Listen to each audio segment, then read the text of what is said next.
it is a little weird that it starts off the same as the Scrap Brain Zone boss, but then immediately gets harder after the fourth hit, and you still have to Actually, I consider that last bit easier.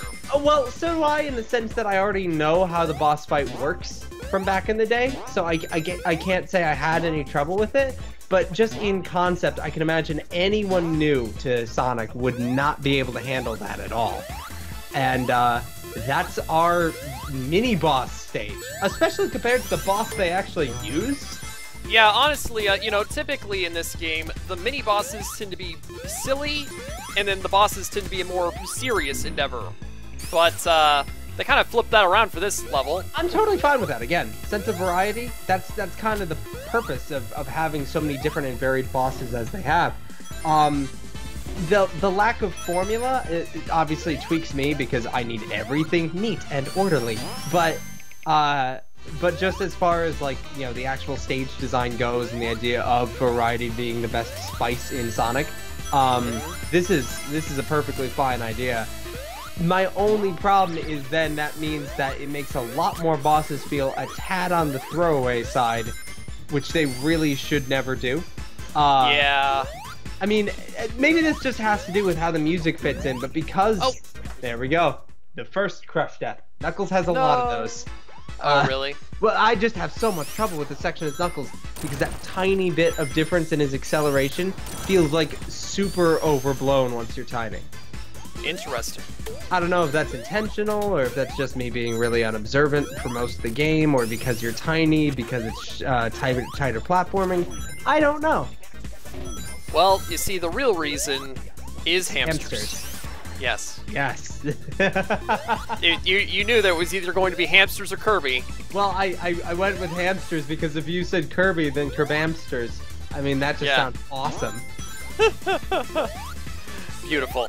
So what I was saying earlier is I think a lot of the reason why I take part of the game seriously and part of the game not so seriously here is because of all the different boss themes, and only a couple of them are really, like, legitimately serious boss themes, which I like because, again, it plays to Eggman's more goofy personality that a lot of games either overlook or overblow. There is no in-between. And so the fact that this game seems to have the right idea as far as balance goes, because I mean, he's an egg-shaped scientist modeled after Theodore Roosevelt wearing pajamas, and only now it's like footy pajamas or whatever that he's calling a lab coat. I mean, really, no one should be able to take him seriously, but because he is Eggman and because he's so well designed and well set up, we do take him seriously. So yeah. So I think, despite the fact that the beta music for Sonic 3D Blast's little romp, with the boss music being just a big carnival song, despite that, I think most of the time adding that little bit of circusy feel to Eggman is a perfectly fine way to characterize him. First thing I always go to is it's been 3 days, but in this game is one of my absolute favorite little bits. The typical versus Eggman music, the one that plays at the end of Hydro City, at the end of Green Hill, at the end of a few others, just the typical versus Eggman theme. I find it absolutely incredible, frankly, because it's like this really intense, really pumping piece that's like really high energy. It reminds me a lot of the Sonic 3 mini-boss theme. Or, sorry, Sonic and Knuckles mini-boss theme. But then right near the end, right before the loop, there's a tiny little bit of like a carnival music thing going on.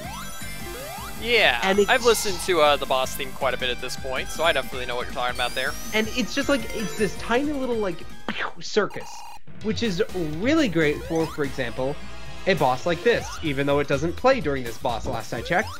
Alright. But, I'm pretty sure that there's an achievement for making all the gachapons be active at once. Oh yes. So I'm gonna try to do that. Oh, I think I messed it up at the last second. Because you super. Yep. Oh yeah, the Amy dolls. They sure are Amy. Oh no, I got it. I got the achievement. Cool. There we go.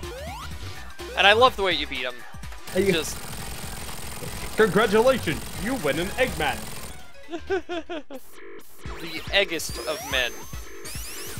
The manest of eggs. All right. And there we go. That's that. Oh, right. So I think what I was getting at earlier is this idea that because they need to balance the silly with the serious, a song like the Eggman battle theme in this game is a perfect way to do that.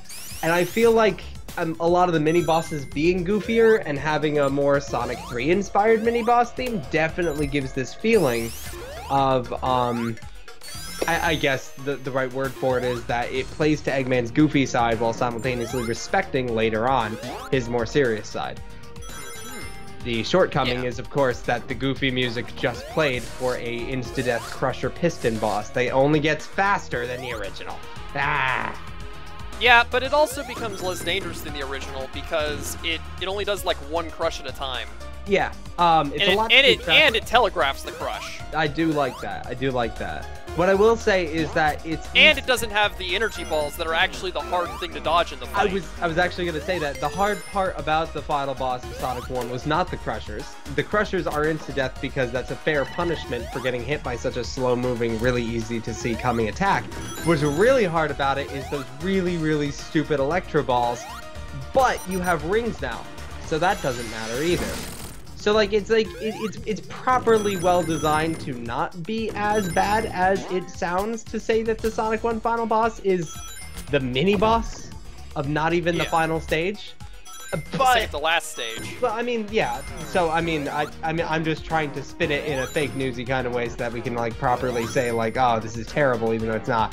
But with that said, Austin, don't you know who I am? I'm the positive one here. I know, which is why I've been negative this entire time.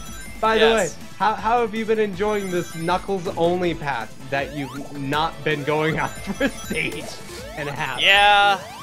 I get the feeling that we're all out of Knuckles only paths at this point. Which is really weird because, of course, my favorite thing about Sonic 3 is how different Knuckles gets very quickly in Sonic and Knuckles.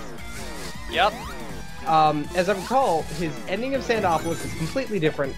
A good half of Lava Wraith is a completely different stage from Sonic's, using the same gimmicks, but requiring you to play as Knuckles and being based around that. And then you just go straight to Hidden Palace and Sky Sanctuary. Sure, he has less levels than Sonic, but the fact that they put the extra effort in to essentially make some of his earlier levels completely unique mitigates that pretty well for me. Yeah, pretty much. By comparison, in this game, we've already seen everything Knuckles exclusive. Unless there's something for getting all the Chaos Emeralds that I don't know about, in which case we'll see that at the end of this. Yeah, we will. I know that there's something for Sonic for getting all the Chaos Emeralds. Oh, of course there is. There's always like a Doomsday Zone, even though there's only been one of those in the classic games, but you know what I mean. Yeah, and apparently there's also a, Knuckles also goes there in Knuckles and Knuckles mode. Oh, good! Oh, good! But Tails never gets to go there, apparently. Oh, darn! I would hope that if he goes, like, Tails and Knuckles mode or something, he gets, like, a super glitched out, like, Weknia type thing going on. If only. If only. You know, only the Sonic fandom would name recolored versions of glitched characters. What are you talking about? Weknia is his name in the manual. Uh-huh, yeah. Totes. Totes, Austin. Totes. Totes! Totes. Oh, God. You know that I'm being very sarcastic whenever I start saying totes. It's a favorite thing that you do, except for all my other favorite things that you do, but whatever. I have a lot of good things to do. You have a lot of my favorite things that you do, because, I mean, you do them. You do all the things that I consider my favorite things for you to do. Imagine that. I do every single one. By the way, Knuckles can hit this boss now. I know. I mean, I suspect that at least. You know, here's the problem. When I saw this, I was like, aha! Knuckles must have a completely different Titanic Monarch zone. Nope! He just lowered it. Haha! Which, I mean, it makes sense. It's actually a nice way to compensate for two things. Number one, Knuckles can actually hit it now. Number two, you don't need to use the Insta-Shield to be able to beat this thing quickly. Yep. Which, I mean, I liked. And also, you know, back whenever I first fought this boss, the elevator can go up and down. I don't even know what that achievement is. But yeah, the elevator can go up and down, and that affects how high you can jump. Whenever it's going up, you can jump. Your jump is lowered. When it goes down, you jump higher. Whenever I originally fought this boss, The elevator only ever went up. Same. So you can only get one hit in at a time, which is really sad. Except I was playing as Tails. Never mind. So I just thought that something was wrong with the boss, and I just had to keep flying to hit it for some reason. No, actually, the way you have to do it, and this is why I always start playing every game with Sonic, because, you know, if it's not designed for Sonic, you got something very wrong with your game. That even goes for Sonic Blast, of all things. Anyway. No way. Yeah. In the case of that boss, I was really confused for a very long time. And then it went down, and I was like, oh, I see. The way you need to hit it when it's going up, and this is annoying. When you jump, your jump height is based on when you jump based on the speed of the thing, but only when you jump off the ground. In other words, if you jump when it's not going up all the way, then you won't go up all the way.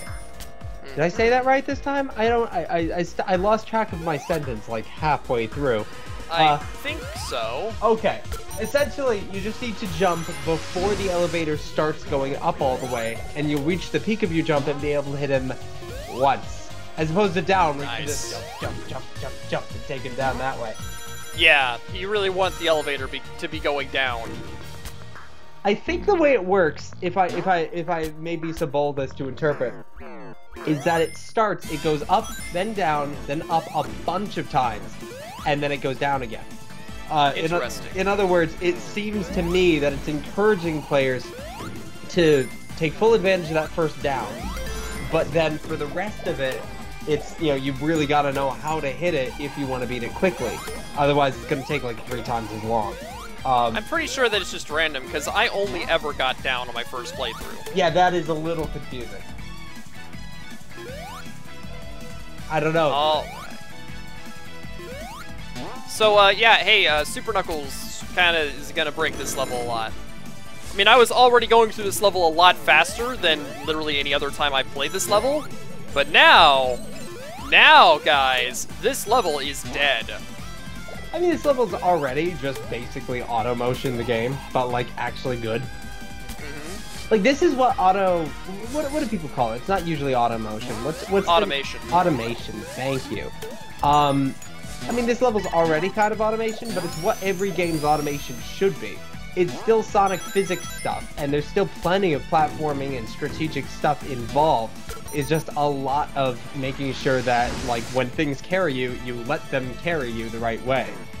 I like that. I really like this as a final level because it builds up that idea of like, oh, it's cool and stuff. Oh yeah. But like, I need to remember I can go down too. Also, those things crush me all the time. I'm terrible. They've never crushed me, actually. Really? Yeah, never once. How do you do that? Like, I got crushed in Spring Yard all the time, but those things move way faster and they're smaller. So, like, I'm terrible at that. Well, you see, Austin, I'm good at video games. Ah, yes, that explains it. Yes, it does. I mean, it really does. That's not sarcasm. That's just me, like, yeah. It really does explain it. By the way, that's not even me being egotistical for comedic effect. That's just I'm just good at video games. Yeah, I mean, there's really nothing else to it, is there? No, not really. So these spider orb things, I love these. Yeah, they're from the Sonic 3 Knuckles minigame. Isn't this genius? You know my favorite part about this, though? The guy in charge of whatever the green logo is in the developers of this game, I always forget their name. Yeah. But the head with the syringe in it or whatever, and not the one that Valve. Head cannon. Head cannon, thank you. That's it's the a one. cannon. Well, whatever. See, I never made that connection because I'm dumb. Anyway, so head cannon, as a design for whatever. Point is, it's led, if I recall correctly, by Stealth, who is a famous Sonic hacker and community contributor person thing. Yep. If not, Stealth just worked on this game heavily. Yeah. He was one of the people working on my favorite Sonic fan game of all time. His name is completely escaping me right now, but it's the one that figured out how to add the light dash into classic Sonic and actually make it really fun. Nice. Oh, it's the one we played on your channel. What's that called? Oh, Sonic Mega Mix. That's the one. Sonic Mega Mix, the final version that we all got to see after a very obnoxiously long time. And of course, it was never actually released. They only showed off 2 zones from it. One was based on Starlight, and I believe it was called Starry Night Zone. And then Spring Yard was called City Outskirts Zone. Both of those levels are like the best thing ever. I love both of those levels immensely.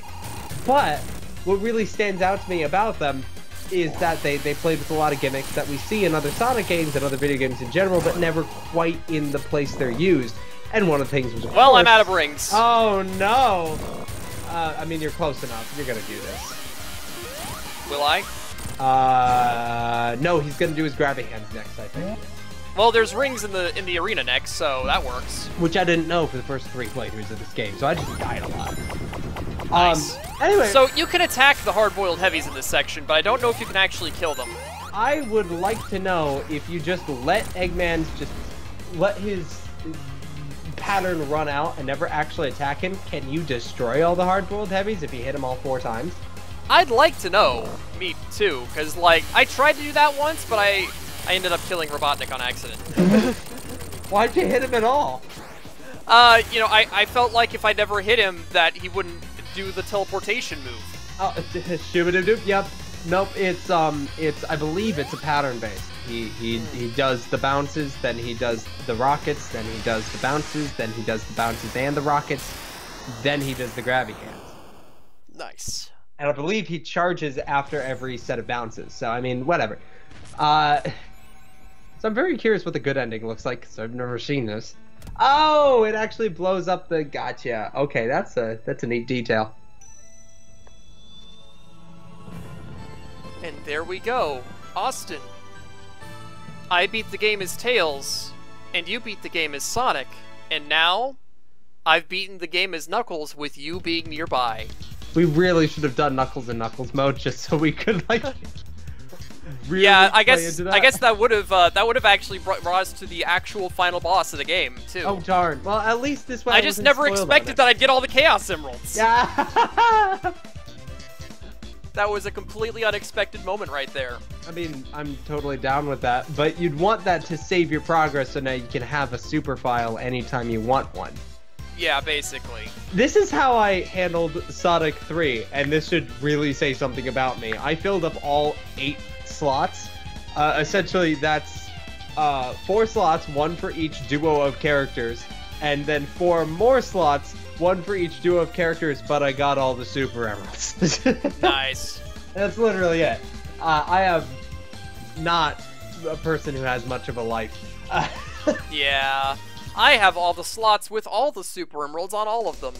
See, no, the thing is about that, though, especially since Knuckles and Tails cannot fly or glide then, it really bugs me. So I have a specific run of the game when I want to completely avoid turning super. It is called not finding the secrets, which is in itself kind of a sad, just a sad. But I mean, there's always just no save. Yeah. Look at that, it's no save. Yeah, and here you can have secrets like debug mode. You can get Sonic's super peel out or his air shield, but you can only have the drop dash, the air shield, or the super peel out, not all 3 at once. I'm okay or with any that. combination of them. I'm not. And then there's Knuckles and Knuckles. Greatest mode ever, let me just say. Let's take a moment to just take a look at that real quick. Please do. Let's just look at that. Apparently the Knuckles and Knuckles mode has its own ending. So that's pretty fantastic. Wait. So you destroy the Death Egg, it's Sonic, Tails, Knuckles, and Knuckles just standing there. I think it's an entirely different ending, I'm pretty sure. Oh good. Even better. But yeah, that's you can have Knuckles follow anybody. Although notably, selecting Sonic and Tails makes it just be Sonic and Knuckles. Huh. So that's a little bit disappointing. I mean, it is. You can't have Sonic, Tails, and Knuckles. Yeah, we'll have to play Sonic Classic Heroes for that. Yeah. And also, you know, whenever playing as Sonic and Tails, you can make Tails fly by holding up while doing a jump in the air. You can make Knuckles glide while doing the same thing. Which is completely useless, but who cares? Yeah, I mean, like, he won't ever glide on his own, even if you are playing as Knuckles and you glide. So if you want your partner Knuckles to glide, you have to do that. Because, yeah, I'm manually making my partner Knuckles glide. Looks cooler that way. Yeah, it does. Makes me Because I mean, wanna look at this. I didn't make him glide, and now he's just Bye. being stupid. Knuckles is being stupid. Shut up! So anyway, with that said, this has been a good time, but I think that's about the end of this series. Have you really only been going 2 hours? When I sat down to play this game, it took me like 3.5. Well, you see, Austin, I'm good at video games. But, yeah, that is the truth. That's just the theme of this series now. Mr. Game and Pie, good at video games. Austin on sugar, not! But yeah, with that said, everybody, I'm Mr. Game and Pie. I've been Austin on sugar. And I'll see you next time. Woo! Y'all stay sufficiently awesome. What he said.